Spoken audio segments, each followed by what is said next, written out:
el sector financer ha deixat de ser el que hauria de ser, que és un instrument a favor del funcionament del mercat, del funcionament de l'ocupació. En el cas de la cooperativa d'enginyers, la finalitat fonamental d'aquesta cooperativa no és fer diners, sinó ajudant els seus clients. I aquí és on jo crec que té molt de valor el caràcter cooperatiu.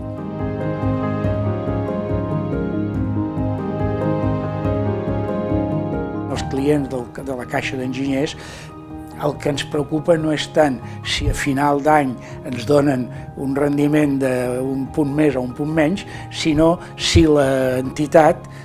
ens atén amb tot el que necessitem des d'un punt de vista de les nostres necessitats en la vida professional normal, i és així.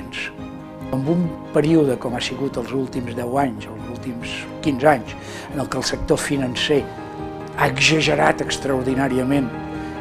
aquest caràcter d'extractor de benefici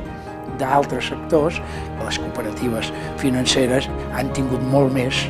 aquests valors i per tant han atret molt més l'interès de la gent que no pas els grans bancs o els grans grups financers. Aquesta felicitació la faig amb molt de gust,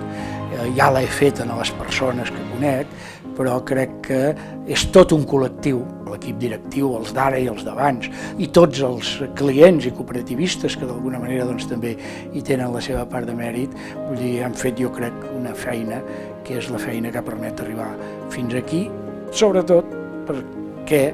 respon al que jo crec que de veritat haurien de ser les entitats financeres.